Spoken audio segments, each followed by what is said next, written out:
गिबि गिबियावनो नोंथांमोन निउस पर्टेल गासैनिसिमबो आंनि साबायखर बावनाय थाबाय नोंथांमोनखौ जोंनि आहम बोराइ बाथौ इंराजि फरायसालियाव बरायनाय जाबाय गिबि गिबियावनो दा थारैनो दिनै जोङो बोसोरफ्रामबो जिहेथु फरायसालिखौ लानानै जायफोर फरायसालिया मेट्रिक आनजादाव स्टार बा डिस्टिंसन बा बिदिनो फार्स्ट डिभिजन लेटार मोननानै बे फरायसालिनि मुंखौ लाबो बिथांमोनखौ बोसोरफ्रामबो बेबायदि रिजाल्ट होखांनायनि उनाव जों बिथांमोननो मान बावनाय जायो लोगोसे जायफोर क्लास 10 बा 10 थाखो बा 9 थाखो बिदिनो फरायसालिखौ जाहाथे बिथांमोन जायफोरा मोजां नाम्बार मोननानै बा लेटार मार्क मोननानै बा स्टार मार्क मोननानै बा फार्स्ट डिभिजन मोननानै जाहाथे बिथांमोननि बे फंनैसो बाथ्राखौ मिथिनो हायो जाहाथे बिथांमोना माबायदि फरायदोंमोन बोरैहाय फरायना बबेयाव लेटार मोनदों बेफोरबायदि थ' बेफोर बिथिंखौ नोजोर बोना जोङो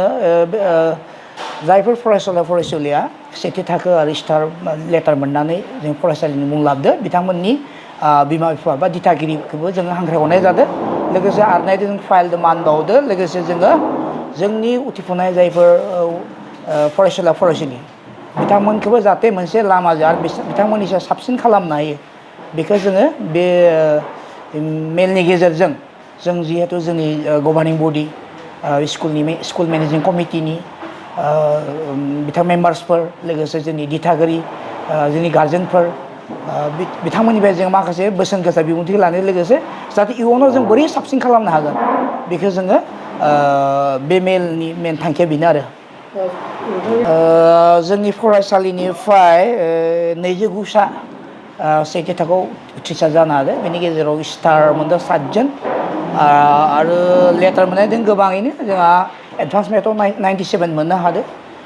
हाइस्ट टु हाइस्ट थिग बेदिनो ससियेलावबो 97 मोनदों सासे हाइस्ट जोंनि फरायसालि मादाव बेबायदि इंराजियावबो 97 मोनदों माबायाव लेटार मार्क थ' बेदिनो गुबुन गुबुन साबजेक्टफोरावबो लेटार दङ 88 89 90 93 बेफोरबायदि आरो गासै लेटारखौ जों सानोबा मथा मथि गासै लेटार प्लास खालामोबा जोंनि फरायसालियाव मथा मथि 100 बारा लेटार मोनदों होननानै जों सानना लानो हायो आरो जिहेतु देग्लाय रिजाल्टनि सायाव जों बारा सेटिसफाइ नङा जों जग्राफि साबजेक्टआव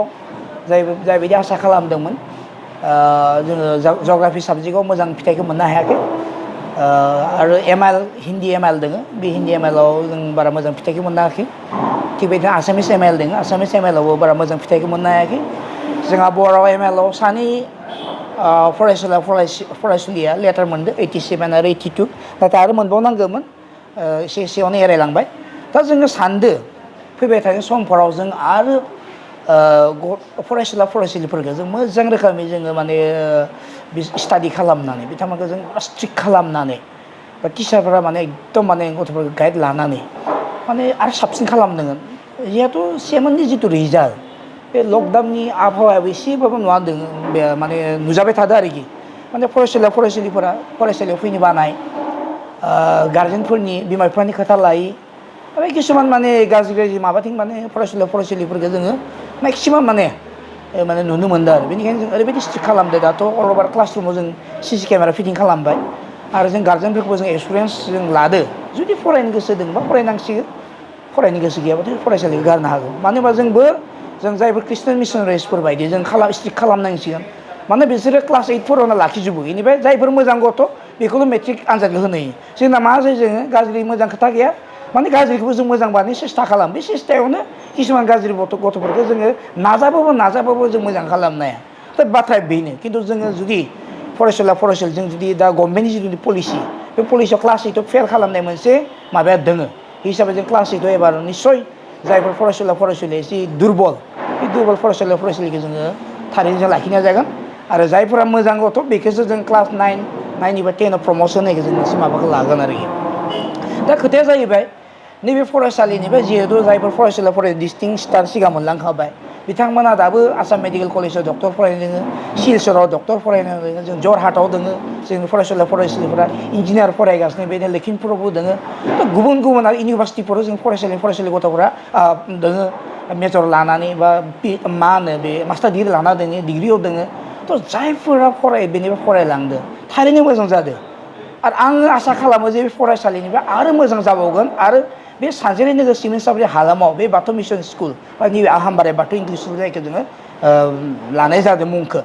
थ' बेनिफ्राय जाहाथे आरो साबसिन ओंखारलाङो आरो जायगानि माने मान जिथु जायगानि मान सनमानखौ जों लाखियो आसाबारि इयुनाव जोङो जुजिगोन स्टेन्ड लाखिनो थाखाय जों जुजिगोन आरो बेनि थाखाय नाजागोन आरो साफ्रोमबो जों फोरोंगिरिफोर एलार्ट खालामनो जोंहा नाजागोन आरो आं गावबो नाजागोन आरोखि बेखिनि